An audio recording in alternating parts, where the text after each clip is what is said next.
As the conflict in Ukraine continues to escalate, recent developments have sparked significant diplomatic maneuvers involving key global players.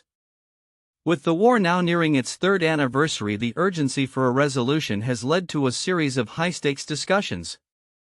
Notably, U.S. officials are set to meet with their Russian counterparts in Saudi Arabia, while European leaders prepare for an emergency summit in Paris emphasizing the critical role of unity among allies in the face of Russian aggression. Ukrainian President Volodymyr Zelensky has been vocal in his warnings about the consequences of sidelining Ukraine in peace negotiations. Speaking at the Munich Security Conference, he stated emphatically, "I will never accept any decisions between the United States and Russia about Ukraine." Zelensky's insistence on Ukraine's inclusion in any discussions reflects his concern that a deal made without Ukrainian input could undermine the country's sovereignty and security. "This is the war in Ukraine against us, and it's our human losses," he stressed during an interview with NBC News. The dynamics of the ongoing conflict are further complicated by the geopolitical landscape. Zelensky raised alarm about the potential occupation of Europe by Russian forces, asserting that there is a 100% risk if the U.S. were to withdraw military support from NATO. He cited intelligence suggesting that around 150,000 Russian troops are currently positioned in Belarus, poised to threaten NATO allies. In a bid to counter the apparent divisions within NATO, UK Prime Minister Sir Keir Starmer is set to attend the Paris summit, which aims to address the exclusion of European leaders from the upcoming U.S. Russia talks. Starmer remarked on the importance of maintaining a cohesive Western front against Russian threats, warning that disunity would play into Moscow's hands. "We must ensure we keep the U.S. and Europe together," he stated, emphasizing the collaborative nature of efforts needed to confront the Russian threat. The summit, convened by French President Emmanuel Macron, is expected to focus on immediate support for Ukraine and the establishment of a stronger European defense framework. Zelensky has previously called for the creation of an armed forces of Europe, arguing that Europe must not rely solely on the United States for its defense. This sentiment echoes throughout the continent as leaders grapple with the implications of the shifting geopolitical landscape. Meanwhile, the U.S. strategy appears to be taking an unconventional turn. The Trump administration has expressed a desire to negotiate a swift resolution to the conflict, with indications that European nations will be consulted but ultimately excluded from the negotiation table. Trump's special envoy for Ukraine acknowledged that while Europe would be involved in discussions, the primary negotiations would occur directly between the U.S. and Russia, raising concerns among European leaders about their influence in a process that significantly impacts their region. The backdrop of these diplomatic efforts is marked by continued military conflict.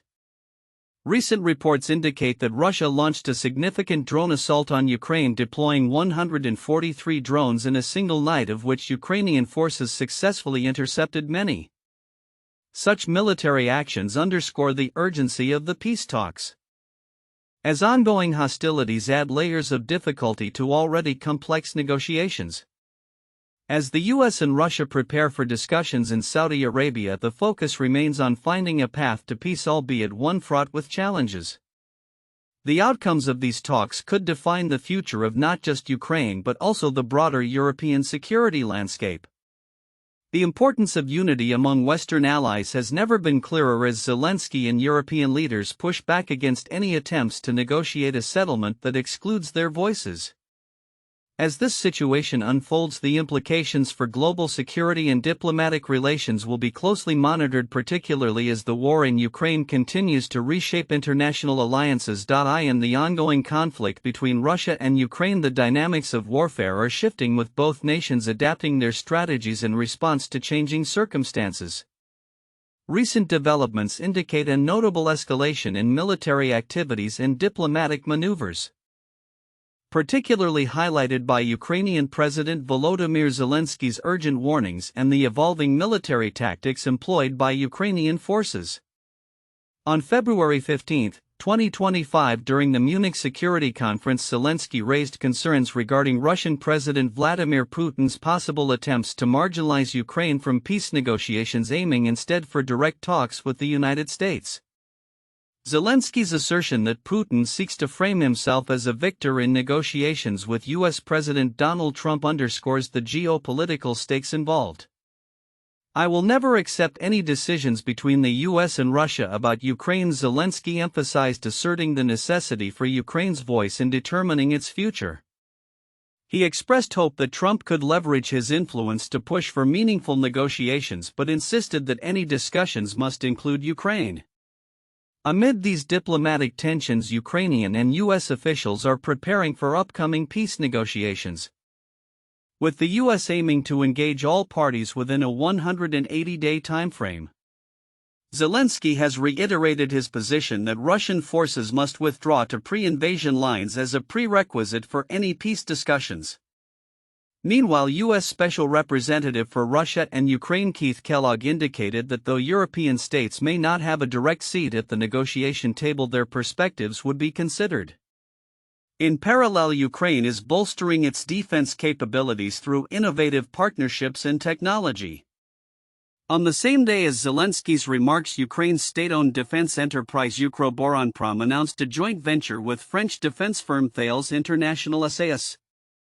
This partnership aims to enhance Ukraine's defense industrial base, particularly in areas such as air defense and electronic warfare.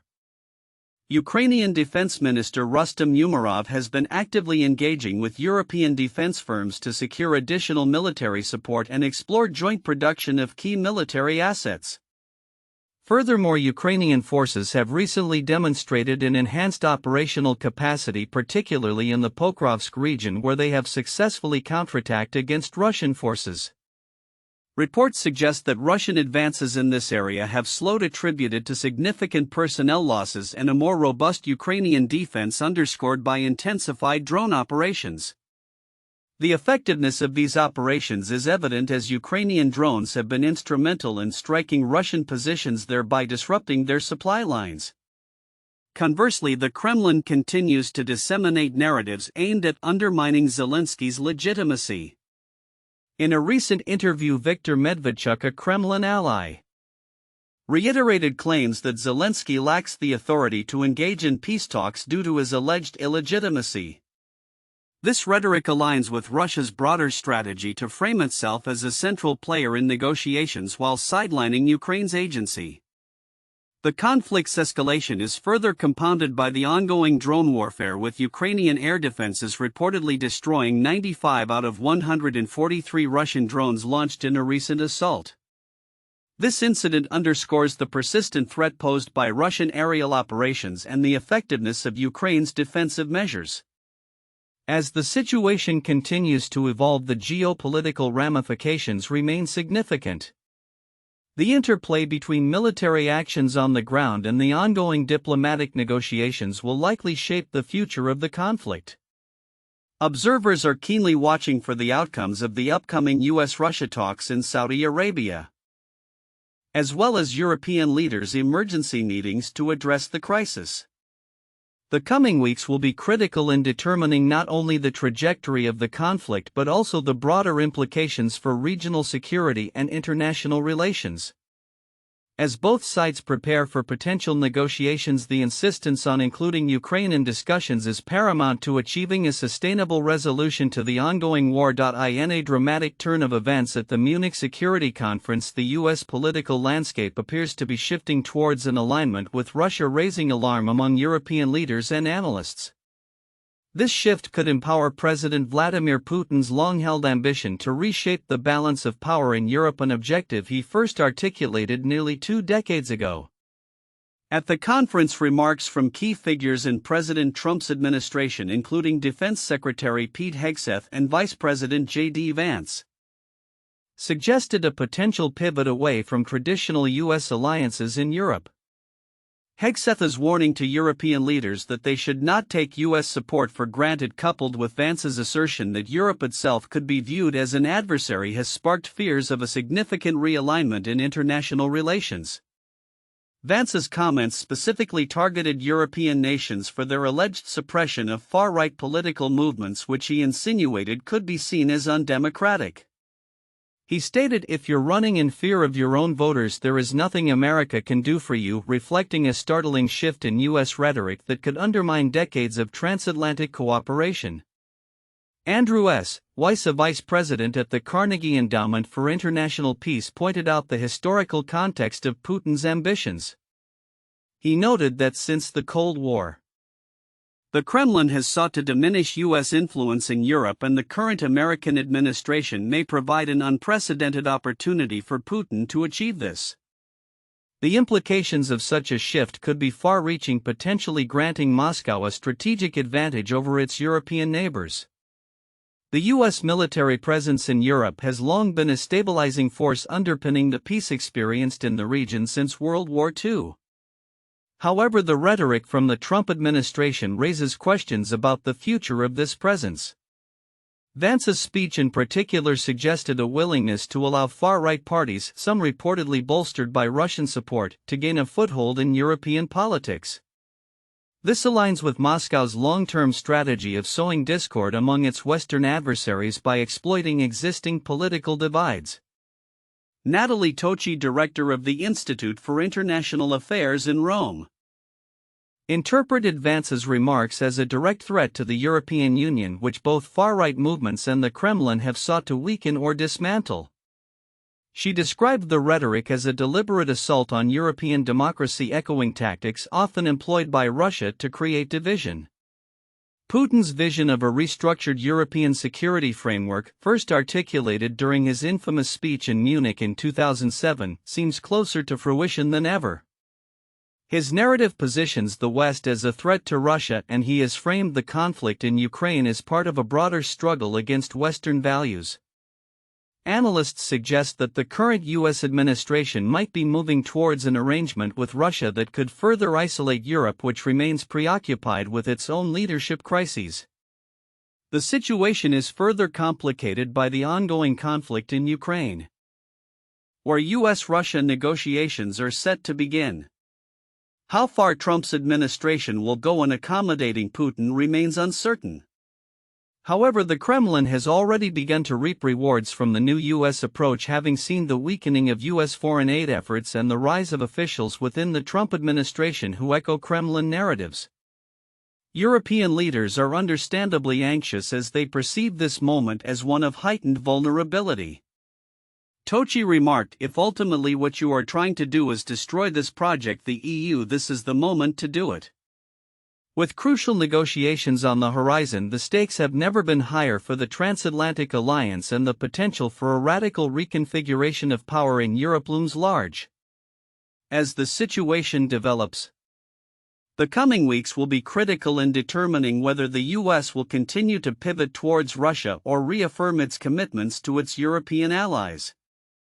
The outcome will undoubtedly shape the geopolitical landscape for years to come, with consequences that extend far beyond Ukraine and into the heart of European security itself. As tensions escalate in Europe, Ukrainian President Volodymyr Zelensky has called for the establishment of a unified armed forces of Europe to bolster defense against potential Russian aggression.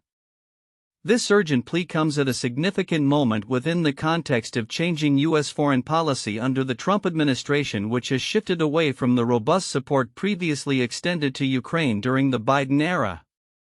Addressing the Munich Security Conference on February 15, 2025, Zelensky emphasized that Ukraine's ongoing struggle over the past 3 years has highlighted the necessity for a consolidated European military force.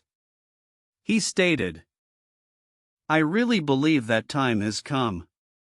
The armed forces of Europe must be created, articulating a vision for a defense strategy that does not rely solely on American support."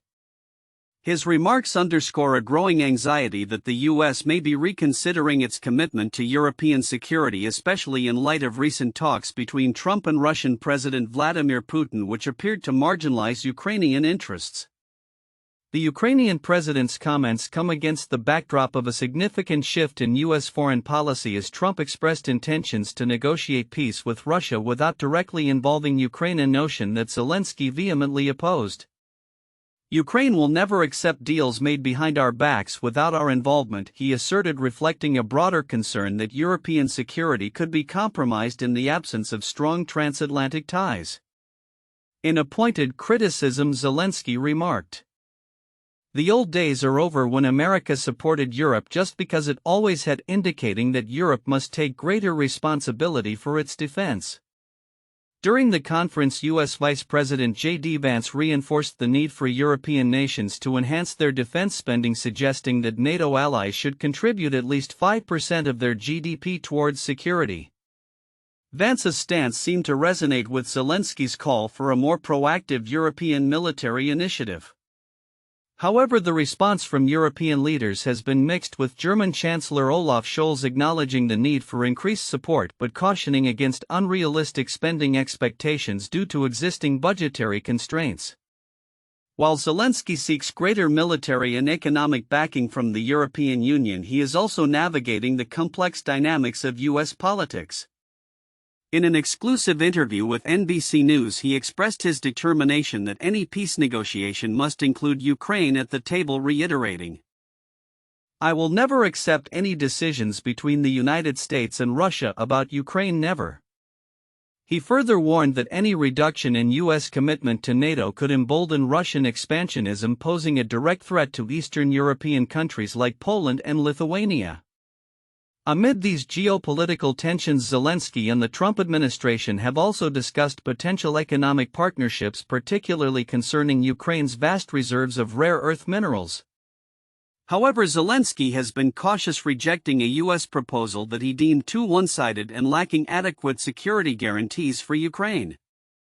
"I didn't let the ministers sign a relevant agreement because in my view it is not ready to protect our interest," he stated, emphasizing the need for any deal to align with Ukraine's sovereignty and security needs.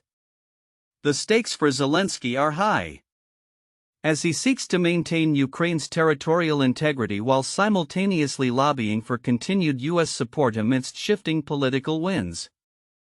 The president's diplomatic balancing act is further complicated by Trump's rhetoric, which has at times downplayed Ukraine's struggle and suggested a transactional approach to foreign policy that prioritizes U.S. interests. As the situation continues to evolve, the future of Ukraine's defense strategy may hinge on the success of Zelensky's appeals for a united European military force, as well as the outcomes of ongoing negotiations regarding U.S. military aid and economic partnerships. With rising fears of escalation from Russia, the urgency for a cohesive European response has never been clearer. The coming months will be crucial in determining not just Ukraine's fate but also the broader security architecture of Europe in an increasingly multipolar world.